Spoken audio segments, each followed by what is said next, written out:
Hello दोस्तों, आपका अपने YouTube channel study with KP में स्वागत है। तो आज का ये जो वीडियो है महासंग्राम सीरीज का अगला पार्ट होने जा रहा है। इस महासंग्राम सीरीज में हम लोग क्या कवर करते हैं, इसमें हम लोग जो छत्तीसगढ़ जीएस से जो महत्वपूर्ण प्रश्न रहते हैं उसको हम लोग कवर करने का कोशिश करते हैं, जो कि आगामी वर्ष में अभी जितने भी सीजी व्यापम सीजीपीएससी से रिलेटेड एग्जाम होने वाले हैं, जैसे कि CG police, hostel warden, ADO, RI, patwari, जो भी एग्जाम होने वाला है उसके दृष्टि से ये क्या है, बेहद महत्वपूर्ण है। तो इस वीडियो में हम लोग जो है जितना भी क्वेश्चन देखेंगे उसको थोड़ा थोड़ा ब्रीफ इसके बारे में नॉलेज लेते चलेंगे ताकि ये हमको इसी साथ में याद होते जाए, ठीक है ना। तो वीडियो में अंत तक हमारे साथ बने रहें और वीडियो यदि अच्छा लगता है तो इसको अपने दोस्तों के साथ ज़्यादा से ज़्यादा शेयर करें और इसको बहुत दूर दूर तक पहुंचाएं, ठीक है। चलिए स्टार्ट करते हैं। पहला क्वेश्चन है आज का, सिरपुर के पांडु वंश का प्रथम शासक कौन था। तो सिरपुर के पांडु वंश का प्रथम शासक जो था वो कौन था जी, इसका आंसर हो जाएगा ऑप्शन नंबर बी, उदयन। अब देखिए इसके बारे में हम लोग कुछ यहाँ पे जान लेते हैं, क्या है पांडु वंश, ठीक है। तो पांडु वंश का जो है ये पांडु वंश आ गया, ठीक है। तो पांडु वंश का संस्थापक किसे कहा जाता है बोलेगा, तो संस्थापक जो है वो है उदयन, ठीक है। और ये कहां से पता चलता है हमको, ये कालिंजर का जो शिलालेख मिला है हमको कालिंजर का, वहां से हमको किसके बारे में पता चलता है, उदयन के। और उसमें इसको क्या बोला गया है, आदि पुरुष। तो आदि पुरुष इसको बोला गया है, किसको, उदयन को। तो पांडु वंश का आदि पुरुष किसको बोला जाता है बोलेगा, तो कौन हो जाएगा, उदयन। और पांडु वंश का संस्थापक किसको बोला जाता है बोलेगा, तो वो भी कौन हो जाएगा, उदयन। और पांडु वंश का वास्तविक संस्थापक कौन होता है बोलेगा, तो उदयन का जो पोता रहता है वो रहता है कौन, इंद्रबल। तो इंद्रबल इसका क्या हो जाएगा, वास्तविक संस्थापक, ठीक है। लेकिन संस्थापक बोलता है तो कौन होगा जी, वो उदयन होगा। तो इसमें हमको इतना याद करके चलना है। आगे और देखेंगे हम लोग पूरे इसके पीढ़ी के बारे में, अभी हम लोग यहाँ पे जानेंगे। तो इसमें और क्या दिया है आगे, सिरपुर के पांडु वंश के प्रथम शासक उदयन तथा ये संस्थापक जो है, यहाँ पे आप लोग वास्तविक ऐड कर लेंगे। वास्तविक संस्थापक जो है, वास्तविक संस्थापक कौन था, वास्तविक संस्थापक था इंद्रबल, ठीक है ना। तो इतना हमको इसमें याद करके चलना है, ठीक है। चलिए अगला देखते हैं। अगला क्वेश्चन है, पांडु वंश की कौशल शाखा का संस्थापक कौन था। अब आप लोग को यहाँ पे समझना होगा कि कौशल शाखा हम लोग किसको बोल रहे हैं, सिरपुर को बोल रहे हैं, ठीक है। तो पांडु वंश की जो कौशल शाखा बोलेगा जब भी, तो आपके दिमाग में क्या आना चाहिए, यहाँ पे सिरपुर आना चाहिए, ठीक है। तो सिरपुर शाखा का संस्थापक कौन था, तो वो हो जाएगा कौन, उदयन, ठीक है। अब इसमें सिरपुर शाखा क्यों बोल रहा है उसको आप लोग यहाँ पे समझ लीजिए।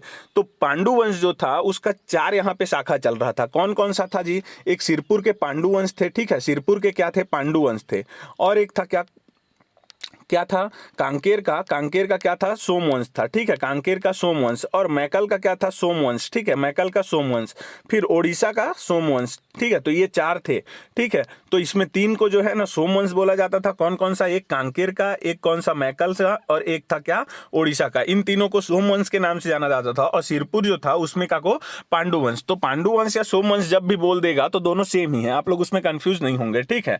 तो यहाँ पे यदि बोलता कि इसमें सोमवंश की कौशल शाखा का संस्थापक कौन था, तो भी उसका आंसर क्या हो जाता, उदयन होता, ठीक है। तो इसमें यहाँ पे पांडु वंश दे रहा है, तो कौशल शाखा जब भी बोलेगा तो हम लोग सिरपुर को मान के चलेंगे। तो इसका संस्थापक कौन था जी, यहाँ पे संस्थापक बोला है, ठीक है, वास्तविक नहीं बोला है। तो संस्थापक कौन था, तो इसका आंसर अभी हम लोग ऊपर में देखे थे कि इसका संस्थापक हो जाएगा उदयन, ठीक है। और ये हमको कहां से पता चलता है, ये हमको पता चलता है कालिंजर के शिलालेख से।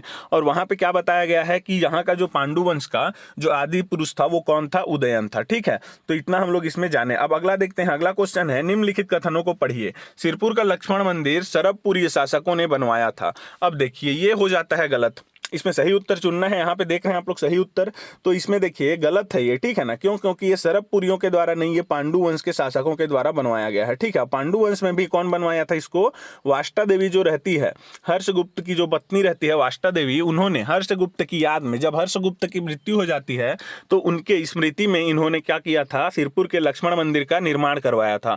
और इस कार्य को पूर्ण किसने करवाया था, वाष्टा देवी के पुत्र जो महाशिवगुप्त बालार्जुन जो थे, उन्होंने इस कार्य को पूर्ण कराया था, ठीक है। तो ये पहला हो जाता है गलत। अब दूसरा देखते हैं। प्राचीन काल में बस्तर को चक्रकोट कहा जाता था। तो ये बिल्कुल सही है कि प्राचीन काल में जो है बस्तर को क्या बोला जाता था, चक्रकोट बोला जाता था। और भोरमदेव मंदिर शिलालेख फणी नागवंश से संबंधित है। तो देखिए यहाँ पे है जो ये भोरमदेव मंदिर, ये फणी नागवंश से ही संबंधित है। अब इसके बारे में हम लोग कुछ जान लेते हैं भोरमदेव मंदिर के बारे में। तो भोरमदेव जो मंदिर है उसको कब बनाया गया था जी, उसको बनाया गया था सन 1089 में, ठीक है। और ईस्वी बोलेगा तो 11वीं शताब्दी, ठीक है। ईस्वी नहीं, शताब्दी बोलेगा तो 11वीं शताब्दी में, और ईस्वी बोलेगा तो 1089 ईस्वी में। अब किसके शासन काल में बोलेगा, तो गोपाल देव के शासन काल में, ठीक है। और किसने बनवाया था? तो लक्ष्मण राय ने।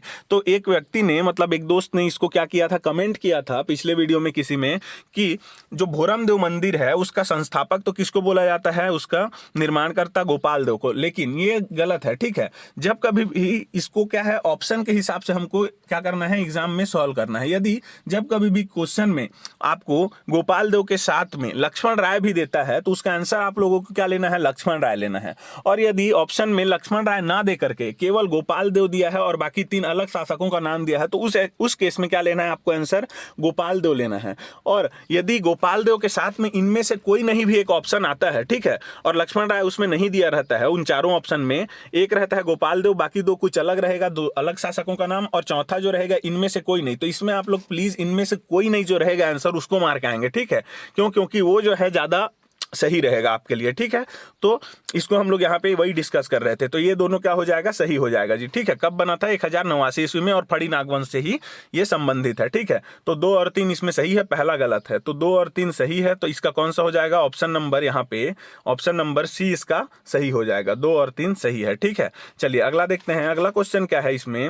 इस राज्य के निम्नलिखित में से किस प्राचीन राजवंश से महाशिवगुप्त संबंधित था? अब देखिए यहाँ पे ये आ ही गया है, तो इसके बारे में हम लोग पूरा इसका वंश को यहाँ पे क्या कर लेते हैं, यहाँ पे डिस्कस कर लेते हैं। ये थे कौन से वंश से?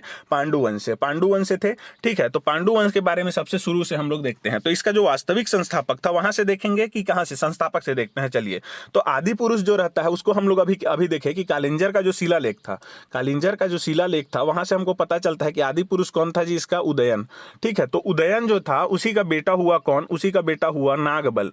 अब नागबल का बेटा होता है कौन? इंद्रबल। तो इंद्रबल जो रहता है, इंद्रबल, तो इसमें जो है उदयन को क्या बोला जाता है? संस्थापक बोला जाता है। और ये जो इंद्रबल रहता है इसको क्या बोला जाता है? वास्तविक संस्थापक बोला जाता है, ठीक है। तो इसके जो हैं 4 पुत्र हुए, इसके 4 पुत्र हुए। कौन कौन से? एक हुआ नन्नराज प्रथम, ठीक है, नन्नराज प्रथम हुआ एक। फिर उसके बाद आता है कौन? ईशान देव, ठीक है। और तीसरा आता है सूरबल, चौथा आता है भवदेव रणकेसरी, ठीक है। तो ये 4 बेटे हुए। तो इंद्रबल का जो है उसका उत्तराधिकारी कौन हुआ? नन्नराज प्रथम, ठीक है। तो नन्नराज प्रथम उसका क्या हो गया? उत्तराधिकारी हो गया। और ये जो ईशान देव है ये एक महत्वपूर्ण शासक है। क्यों? क्योंकि ये जो इंद्रबल रहता है, अब देखिए इंद्रबल के बारे में यहाँ पे कुछ जान लेते हैं। तो इंद्रबल जो रहता है इसने अपने नाम से क्या? इंद्रपुर नगर की स्थापना की थी। अपने नाम से इंद्रपुर नामक नगर की स्थापना की थी। और वही आज के डेट में क्या कहलाता है जी? खरौद, ठीक है। तो इंद्रपुर नगर ही क्या कहलाता है? खरौद आज के डेट में कहा जाता है। और इसी के साथ में जो है मिल करके, इंद्रबल के साथ में मिल करके ईशान देव ने क्या किया था? खरौद का जो लक्ष्मणेश्वर मंदिर है, जिसमें 1 लाख चावल चढ़ाने की क्या है? परंपरा है, जिसे लखाचौर मंदिर भी बोला जाता है, लक्ष्मणेश्वर मंदिर को, उसको इसने निर्माण करवाया था। किसने? ईशान देव ने ही निर्माण करवाया था। इसमें ज्यादा रोल किसका था? ईशान देव का। तो यहाँ पे शिलालेख में जो है किसकी जानकारी मिलती है बोलेगा तो किसकी जानकारी मिलेगी? ईशान देव। क्यों? क्योंकि ये खुद बनवाया है तो अपने बारे में तो वहां पे क्या करेगा? वर्णन करेगा, ठीक है। तो इसके बारे में वहां पे वर्णन मिलता है, ठीक है। फिर उसके बाद नन्नराज प्रथम का पुत्र होता है कौन? महाशिव तिवर देव। अब ये महाशिव तिवर देव जो रहता है फिर वो क्या हो जाता है? उसका पुत्र एक आता है कौन? नन्नराज द्वितीय जी। तो नन्नराज द्वितीय इसका क्या रहता है? पुत्र रहता है। लेकिन आगे हम लोग देखेंगे कि ये जो नन्नराज प्रथम, इसको एक बार मैं मिटा देता हूं पूरा। तो नन्नराज प्रथम तक हम लोग पहुंचे, नन्नराज प्रथम। तो नन्नराज प्रथम का पुत्र हुआ कौन? महाशिव तिवर देव, ठीक है। और इसी का एक भाई रहता है कौन? चंद्रगुप्त। लेकिन यहाँ पे क्या होता है? महाशिव से आगे देखना है हमको। तो महाशिव जो तिवर देव रहता है उसका पुत्र रहता है नन्नराज द्वितीय। ये रहता है क्या? निसंतान, ठीक है। नन्नराज द्वितीय निसंतान रहता है। तो इसके बाद जो राजगद्दी आती है वो किसके हाथों में आ जाती है? चंद्रगुप्त के हाथों में आ जाती है, ठीक है। फिर चंद्रगुप्त का पुत्र हुआ कौन? हर्षगुप्त। तो हर्षगुप्त यहाँ पे राजा बनता है, ठीक है। फिर ये जो रहता है ये मगध की जो रानी रहती है, कौन? मगध की रानी रहती है कौन? एक रहती है कौन? यहाँ पे वाष्टा देवी, ठीक है। तो वाष्टा देवी रहती है, मौखरी वंश की रानी रहती है वाष्टा देवी। तो वाष्टा देवी जो रहती है ये इनकी मृत्यु के बाद ये कुछ समय तक शासन करती है, ठीक है। फिर इसका पुत्र आता है कौन? वाष्टा देवी का पुत्र रहता है कौन? महाशिवगुप्त बालार्जुन। तो देखिए हर्षगुप्त के 2 पुत्र हुए, महाशिवगुप्त बालार्जुन और एक रणकेसरी, ठीक है, ठीक है। फिर उसके बाद इनका पुत्र आता है कौन? हर्षगुप्त के बाद इनका पुत्र आता है महाशिवगुप्त बालार्जुन। और इनकी जो माता का नाम रहता है वो रहता है वाष्टा देवी। तो इन्हीं वाष्टा देवी ने ही क्या किया था? जो सिरपुर का लक्ष्मण मंदिर है उसका निर्माण करवाया था। तो जो लक्ष्मणेश्वर मंदिर है खरौद का और जो सिरपुर का लक्ष्मण मंदिर है दोनों ही पांडु वंश से संबंधित है, ठीक है। तो वाष्टा देवी ने सिरपुर के क्या लक्ष्मण मंदिर का निर्माण करवाया और किसने? ईशान देव ने कहाँ का?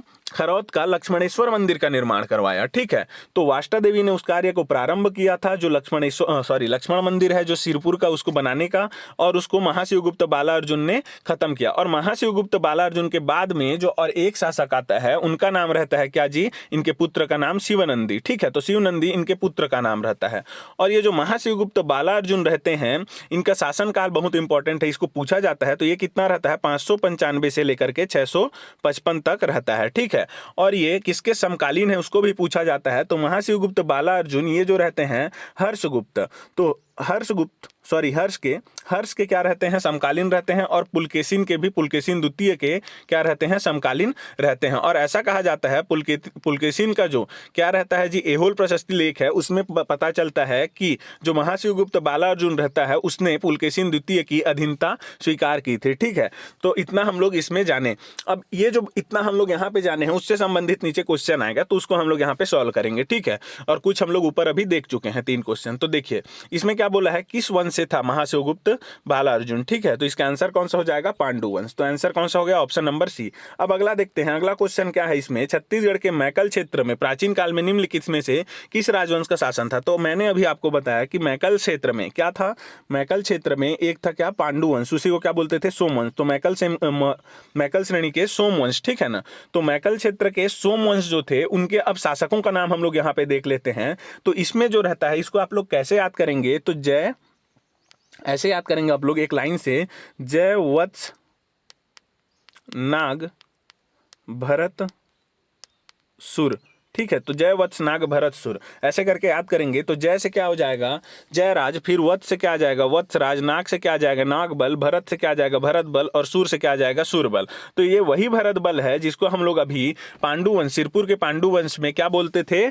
इंद्र बल बोलते थे। तो क्या होता था जी, वहां के जो कुछ शासक थे ना, वो यहाँ पे भी राज करते थे। ठीक है, कहाँ पे? मैकल क्षेत्र में। तो मैकल का सोमवंश कहलाता था वहां पे, लेकिन शासक दोनों सेम थे, नाम अलग अलग नाम से जाना जाता था। इतिहास में कुछ ऐसा ही है कि जो भरत बल था वही वहां क्या रहता था? सिरपुर में, सिरपुर के पांडुवंश है उसमें, उसी को क्या बोला जाता था? क्या बोला जाता था जी? इंद्र बल। ठीक है ना, तो हमको ये मान के चलना है कि ये भरत बल ही इंद्र बल था, और इसका पुत्र कौन रहा? सूरबल। यहाँ पे सूरबल बताया गया, वहां पे 4 पुत्र। तो इसको आप लोग कंफ्यूज नहीं होंगे, खाली इसी को याद करेंगे। ठीक है, कनेक्ट मत कीजिएगा। तो जय वत्स नाग भरत सुर ऐसे करके। ठीक है ना, तो जयराज यहाँ का क्या रहता है? संस्थापक आदि पुरुष रहता है। फिर उसके बाद वत्सराज आता है, फिर नाग बल आता है, फिर भरत बल आता है। ठीक है, तो फिर उसके बाद कौन आता है? भरत बल आता है। ठीक है ना, तो भरत बल जो रहता है ना, ये किससे शादी किए रहता है? ये जो रहता है, ये सरबपुरी शासक कौन? नरेंद्र राज जो रहते हैं, उनके बहन कौन रहती है? लोक प्रकाशा, उससे इसने क्या किया था? विवाह किया था भरत बल ने। ठीक है, तो इतना हम लोग इसमें जानेंगे। तो इसका जो है यहाँ पे क्या बोल रहा है? मैकल क्षेत्र में कौन सा वंश था? तो सोमवंश था। तो आंसर कौन सा हो जाएगा? Option number A. ठीक है, चलिए आगे देखते हैं। इसके बारे में यहाँ पे दिया है कि सोमवंशी शासकों की निम्नलिखित शाखाएं थी। कौन कौन सी? अभी मैंने आपको बताया था ऊपर में कि मैकल का सोमवंश ओडिशा का क्या था? ओडिशा या फिर कलिंग का सोमवंश, फिर कांकेर का सोमवंश, और सिरपुर का पांडुवंश। ठीक है, तो चलिए अगला क्वेश्चन देख लेते हैं। अगला क्वेश्चन क्या है? चित्रांगदपुर किस राजवंश ने राजधानी बनाया? तो चित्रांगदपुर किसने राजधानी बनाया चित्रांगदपुर को? तो सबसे पहले तो आपको जानना पड़ेगा चित्रांगदपुर कहाँ था। ठीक है, और किसको बोला जाता था चित्रांगदपुर? तो देखिए क्या है, आप लोग जो है महाभारत देखे होंगे। महाभारत में क्या होता है, जो 5 पांडव रहते हैं उनको वनवास की सजा होती है। ठीक है, जब वो लोग क्या हो जाते हैं, जुआ में हार जाते हैं। ठीक है, तब तो वो लोग क्या करते हैं, ऐसा कहानी है छत्तीसगढ़ में कि वो लोग जो है, जो वनवास के समय वो लोग कहाँ थे? छत्तीसगढ़ के ही जंगलों में भ्रमण करते थे। और जब वो लाक्षागृह आप लोग सुने होंगे, जिसको जला दिया जाता है और वो लोग वहाँ से सुरंग से निकल जाते हैं। तो वो जो लाक्षागृह है उसके बारे में एक तो यहाँ से पता चलता है, महाभारत कालीन जो साक्ष्य मिलता है वो एक मिलता है लाक्षागृह वाला। कहाँ से मिलता है लाक्षागृह वाला? हमको खल्लवाटिका। और खल्लवाटिका को ही हम लोग आज के डेट में क्या बोलते हैं जी? खल्लारी बोलते हैं। ठीक है, तो खल्लारी से पता चलता है एक, और एक क्या पता चलता है हमको? चित्रांगदपुर। तो चित्रांगदपुर से साक्ष्य क्या है कि चित्रांगदपुर जो रहता है, ये कौन रहता है? ये कहाँ रहता है? तो आप लोग सुने होंगे अर्जुन के नाम का। ठीक है, अर्जुन के नाम को आप लोग सब सुने होंगे। तो अर्जुन जो रहती है, उनकी पत्नी का एक नाम रहता है क्या? चित्रांगदा। चित्रांगदा उनकी पत्नी का नाम रहता है। और वहां पे उनका बेटा जो है शासन करता है, उनका नाम क्या रहता है? भब्रुवाहन। तो भब्रुवाहन इनके पुत्र का नाम रहता है चित्रांगदा का, भब्रुवाहन। ठीक है, भब्रुवाहन उनके पुत्र का नाम रहता है। तो इसी चित्रांगदा के नाम पे ही ये क्या पड़ा था? चित्रांगदपुर। और ये चित्रांगदा चित्रांगदा कौन थी, तो ये अर्जुन की पत्नी थी, तो उनके नाम पे क्या पड़ा था, चित्रांगदपुर, और इनके पुत्र का नाम था भब्रुवाहन। तो इतना हमको इसमें याद करना है, ठीक है। तो चित्रांगदपुर किस काल से संबंधित है बोलेगा, तो महाभारत काल से संबंधित जगह है, ठीक है। और इसी को क्या बोला जाता है, आज के डेट में सिरपुर बोला जाता है, ठीक है। तो चित्रांगदपुर जो है आज के डेट में क्या कहलाता है, सिरपुर कहा जाता है। ये महासमुंद जिले में स्थित है, ठीक है। तो ये सिरपुर को किस वंश ने राजधानी बनाया था, अभी हम लोग देखे कि सिरपुर में क्या था, पांडु वंश चल रहा था। तो इसका आंसर कौन सा हो जाएगा, ऑप्शन नंबर बी, पांडु वंश, ठीक है। तो चलिए अगला क्वेश्चन देख लेते हैं। उसी के बारे में यहाँ पे दिया है कि पांडु वंश जो है सिरपुर में राजधानी बनाया था, उसी का पूर्व नाम क्या था, चित्रांगदपुर। और कलचुरी वंश तो देख लिए हैं आप लोग, पिछले वीडियो में हम लोग देखे थे कि तुम्माड़ को किसने, कलिंग राज ने, रतनपुर को रत्नदेव ने, छुरी कोसगई को किसने बनाया था जी, बहारेंद्र साय ने, ठीक है। तो बहारेंद्र साय ने इसको बनाया था, छुरी कोसगई को। खल्लारी और खल वाटिका को किसने बनवाया था, ब्रह्मदेव राय ने बनवाया था, ठीक है। रतनपुर के जो शासक हुए, रतनपुर के कलचुरी वंश के शासक जो थे ब्रह्मदेव राय, उन्हीं ने क्या किया था, खल्लारी और रायपुर को राजधानी बनाया था। और मौर्य वंश के जो राजधानी रहे हैं वो कौन सा रहा है, पाटलिपुत्र, ठीक है। तो चलिए अगला देखते हैं। अगला क्वेश्चन है, खरौद के लखनेश्वर मंदिर में किस शासक का उल्लेख प्राप्त होता है। तो देखिए खरौद के लखनेश्वर मंदिर अभी हम लोग देखे थे कि इसको किसने बनवाया है, इसको जो है ईशान देव ने बनवाया था, ठीक है। ईशान देव कौन था जी, ये इंद्रबल का पुत्र था। तो खरौद के लखनेश्वर मंदिर को किसने बनवाया था, ईशान देव ने। तो किसका उल्लेख प्राप्त होगा वहां से हमको, ईशान देव का। तो आंसर क्या हो जाएगा, ऑप्शन नंबर बी। और ये किस वंश से था, तो ये पांडु वंश से था, ठीक है। चलिए अगला देखते हैं। तो उसी को यहाँ पे दिया है कि छत्तीसगढ़ के खरौद जांजगीर चांपा में स्थित लखनेश्वर या फिर लक्ष्मणेश्वर मंदिर का निर्माण पांडु वंशीय शासक इंद्रबल के शासनकाल में इसके दूसरे पुत्र ईशान देव ने बनवाया था, या फिर ईशान देव के द्वारा करवाया गया था, ठीक है। वहीं खरौद को छत्तीसगढ़ का काशी कहा जाता है। छत्तीसगढ़ का काशी किसे कहा जाता है बोलेगा, तो खरौद को कहा जाता है, ठीक है। और इसको खरौद को किसने स्थापित किया है बोलेगा, तो इसको किसने किया था, इंद्रबल ने। पहले इसका नाम क्या था, इंद्रपुर था, ठीक है। इंद्रबल के नाम पे ही क्या था, इंद्रपुर रखा गया था, और वो बाद में क्या कहलाया, खरौद कहलाया, ठीक है। और यहाँ पे नोट करके दिया है, आप लोग अच्छे से इसको याद रखेंगे कि जो कवि ईशान है, कवि ईशान जब आ जाता है तो एक देखिए ईशान जो है ये इसका क्या रहता है, बेटा रहता है, मतलब ये राजा रहता है। ईशान देव जो रहता है वो इंद्रबल का बेटा रहता है, मतलब ये राजा हुआ, ठीक है, ईशान देव। लेकिन कवि ईशान जब आता है तो ये क्या रहता है, पांडु वंश का राजकवि रहता है। किसके शासनकाल में, वाष्टा देवी के शासनकाल में ये क्या रहता है, कवि ईशान जो है पांडु वंश का राजकवि रहता है। और इसी ने जो है ना, जिसका वर्णन जो है लक्ष्मण मंदिर सिरपुर में है, ठीक है, वे महाणभट्ट के समकालीन थे। तो लक्ष्मण मंदिर जो सिरपुर में है, जिसको वाष्टा देवी ने बनवाया था, उसमें किसका वर्णन मिलता है हमको, कवि ईशान देव का, ठीक है। और इन्हीं ने क्या किया था, वहां पे जो शिलालेख है उसमें लिखा था, ठीक है। वाष्टा देवी के समय में कुछ शिलालेख बने, उसमें जो है कुछ लिखा गया था, ठीक है। किसके बारे में, उनके ससुर के बारे में। उसका ससुर कौन था, उनका हर्षगुप्त के पिता कौन, चंद्रगुप्त जी। तो चंद्रगुप्त के बारे में इन्हीं ने कुछ कुछ लिखा है, किसने, कवि ईशान ने, ठीक है। चलिए अगला देखते हैं। अगला क्वेश्चन क्या है इसमें, अगला क्वेश्चन है छत्तीसगढ़ का काशी किसे कहा जाता है। अभी हमने देखा कि छत्तीसगढ़ का काशी किसे कहा जाता है, खरौद को। और एक क्वेश्चन बनता है कि छत्तीसगढ़ का शिव काशी किसे कहा जाता है। तो शिव काशी जो है वो किसे कहा जाता है जी, तो बिलासपुर को कहा जाता है, ठीक है। तो बिलासपुर को शिव काशी कहा जाता है, ठीक है। चलिए अगला क्वेश्चन है, महारानी वाष्टा द्वारा स्थापित सिरपुर के विष्णु मंदिर या फिर उसी क्या बोला जाता है, लक्ष्मण मंदिर की प्रशस्ति रचना किसने की थी। अब देखिए वाष्टा देवी ने बनवाया क्या, सिरपुर में लक्ष्मण मंदिर। अब उस समय यह कार्य पूर्ण नहीं हुआ था, लेकिन पूर्ण नहीं हुआ था फिर भी उन्होंने क्या, एक शिलालेख बनवाया वहां पे, ठीक है। मतलब पत्थर में कुछ कुछ लेख कराया। तो उसमें किसने लिखा था, उस पत्थर में जो लिखा था उसको अभी मैंने आपको बताया कि वाष्टा देवी के समय में जो राजकवि रहता है वो कौन रहता है, ईशान देव।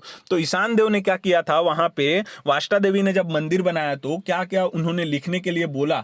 जैसे कि उन्होंने बोला कि मेरे पति जो है बहुत पराक्रमी थे, तो वहां पे लिखा गया है कि बहुत पराक्रमी थे। उन्होंने त्रिकलिंगाधिपति की उपाधि धारण की, तो त्रिकलिंगाधिपति की उपाधि धारण की, ऐसा सब कुछ वहां पे लिखा गया है हर्षगुप्त के बारे में। वैसे ही चंद्रगुप्त के बारे में ही लिखा गया है। तो किसने बोला था उसको वाष्टा देवी ने बोला था कि ऐसा ऐसा लिखो करके। किसको बोला था, कवि ईशान को। तो इन्हीं ने यहाँ पे शिलालेख में लेख किया है, ठीक है, रचना किया है, ठीक है।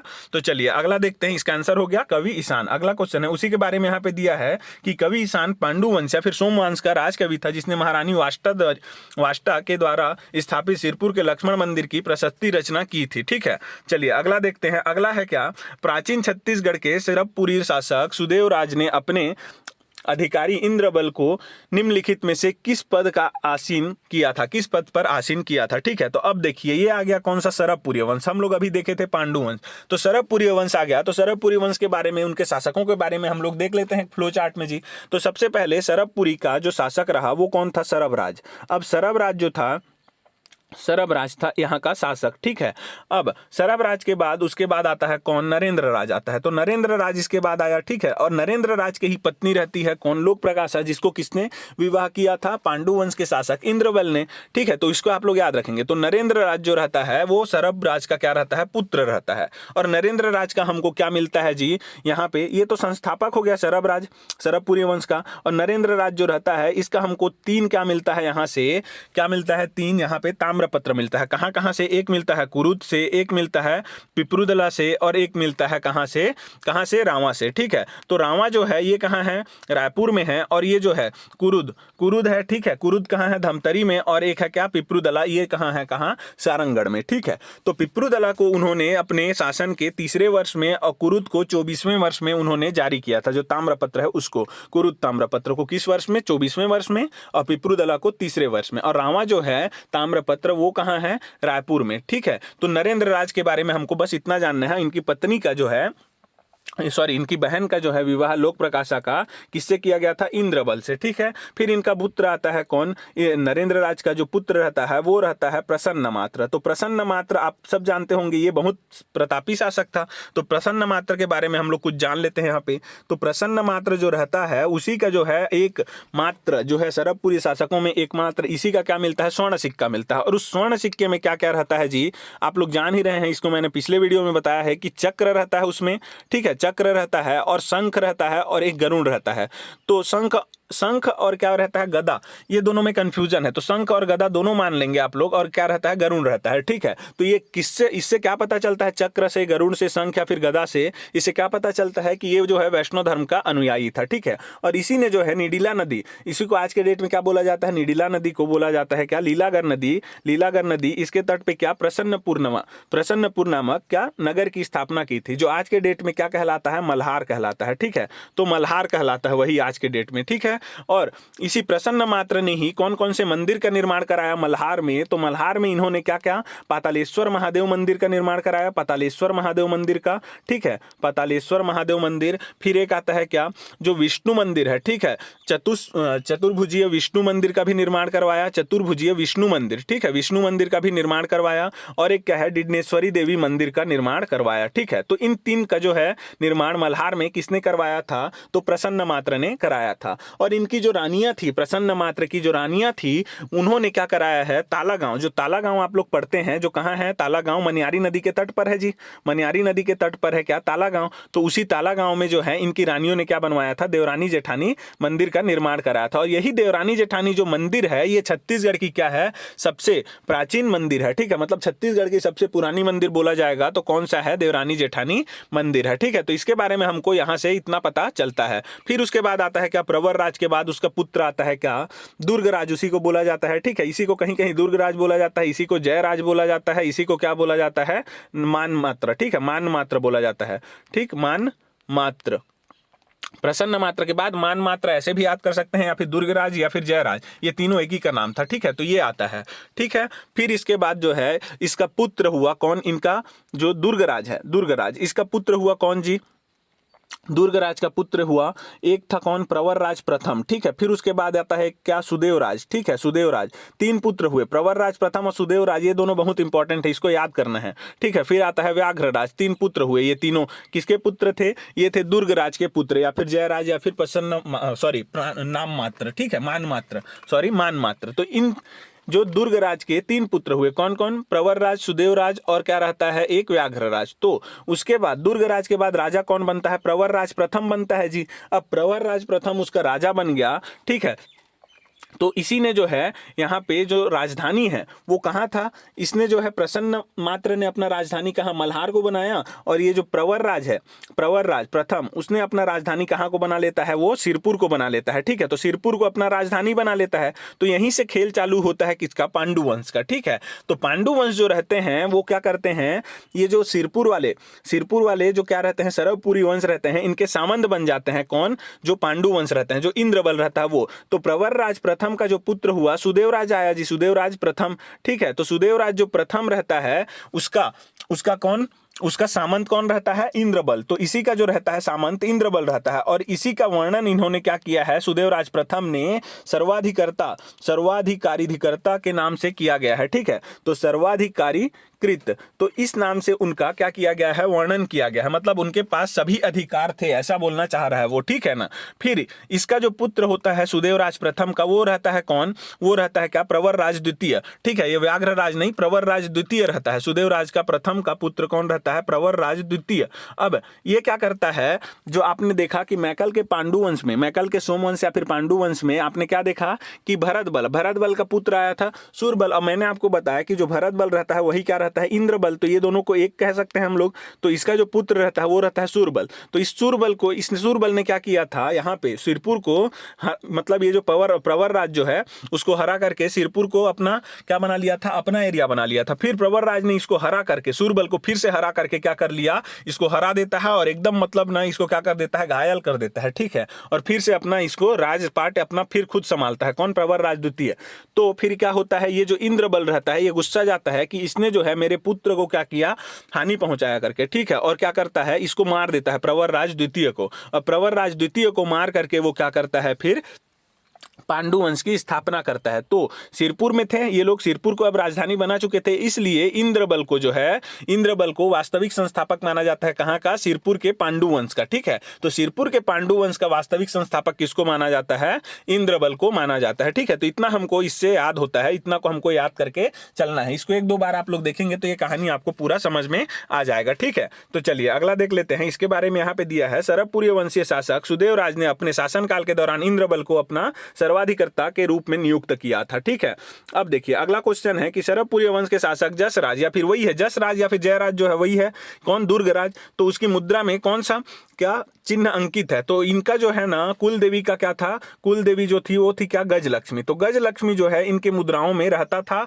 और जो स्टैंप वगैरह रहता था उसमें भी गजलक्ष्मी का ही क्या रहता था, अंकन रहता था। तो आंसर क्या हो जाएगा इसका, गजलक्ष्मी। ठीक है, अगला देखते हैं।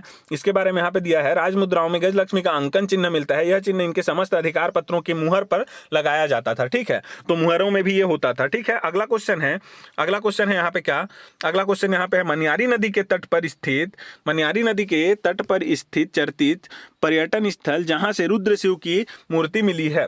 अब देखिए मनियारी नदी के तट पर कौन सा स्थित है जी, कौन सा स्थित है चर्चित स्थल, अभी मैंने आपको ऊपर में बताया कि मनियारी नदी के तट पर स्थित है ताला गांव। यहां से क्या मिला है, रुद्र शिव की प्रतिमा मिली है। और ये रुद्र शिव जो हैं इनमें क्या है, 11 अलग अलग जीव के जो है ना अंग, इनका अलग अलग अंग को बनाता है। जैसे एक व्यक्ति है तो ये रुद्र शिव है, तो इनका आंख जो है अलग जीव का है, एक जीव का, 11 जीव को मिल करके बना है ये पूरा मूर्ति। ठीक है ना, तो आंख अलग है, फिर हाथ अलग है उनका, फिर उनका पैर जो है अलग अलग जीव का है, पेट अलग जीव का है, पीठ अलग जीव का है, फिर उसके बाद सर अलग जीव का, ऐसा कुछ वहां पे बना है। तो 11 जीव का क्या बना है, अंग से मिल करके बना है। कौन सा, ये रुद्र शिव का मूर्ति। कहां से मिला है, ये ताला गांव से। किस नदी के किनारे है, मनियारी नदी के किनारे। ठीक है, तो इतना हम लोग इसमें जानेंगे, उसी को यहाँ पे दिया है। और देवरानी जेठानी मंदिर जो है भगवान शिव को समर्पित है, इसको आप लोग याद रखेंगे। कौन से भगवान को, देवरानी जेठानी मंदिर भगवान शिव को समर्पित है। ठीक है, चलिए अगला देखते हैं। अगला क्वेश्चन है, 5वीं-6वीं शताब्दी में निर्मित देवरानी जेठानी मंदिर स्थित है। मैंने आपको बताया ये कहाँ था, ताला गांव में। अभी ऊपर में मैंने आपको सबको बताया है कहानी के रूप में, तो ताला गांव में ये स्थित है। किसने बनवाया है इसको, प्रसन्न मात्र की जो रानियां थी उन्होंने इसको बनवाया है ताला गांव में। ठीक है, तो ये है क्या, देवरानी जेठानी मंदिर 5वीं-6वीं शताब्दी में सरवपुरी रानियों द्वारा बनाया गया था। यह छत्तीसगढ़ का सबसे प्राचीन मंदिर है जो नागर शैली में लाल ईंटों में निर्मित गुप्तकालीन मंदिर है। ठीक है ना, तो इतना हमको इसमें याद करना है कि ये जो है गुप्तकालीन मंदिर है, 5वीं-6वीं शताब्दी में बनाया गया है, सरवपुरी रानियों के द्वारा बनाया गया है, नागर शैली और लाल ईंटों से ये बना है। ठीक है, सबसे प्राचीन मंदिर है छत्तीसगढ़ की। ठीक है, चलिए अगला क्वेश्चन देख लेते हैं देवरानी जेठानी मंदिर इनमें से किस भगवान को समर्पित है। तो देवरानी जेठानी मंदिर अभी मैंने आपको बोला कि इसको नोट करेंगे, देवरानी जेठानी मंदिर भगवान शिव को समर्पित है। ठीक है, तो इसको याद करना पड़ेगा आपको। अब अगला देख लेते हैं क्वेश्चन, छत्तीसगढ़ का सबसे पुराना मंदिर, तो वही आ गया फिर से जी। तो छत्तीसगढ़ का सबसे पुराना मंदिर कौन सा है? देवरानी जेठानी मंदिर। तो इसका आंसर कौन सा हो जाएगा? देवरानी जेठानी मंदिर। ठीक है, चलिए अगला क्या है क्वेश्चन इसमें। तो ये था हमारा आज का लास्ट क्वेश्चन, इसमें अगला क्वेश्चन नहीं है। ठीक है ना। तो ये वीडियो यदि आपको अच्छा लगा हो तो इसको लाइक करें और हमारे चैनल को ज़्यादा से ज़्यादा सब्सक्राइब करें, और यहाँ तक आप सबको बने रहने के लिए धन्यवाद।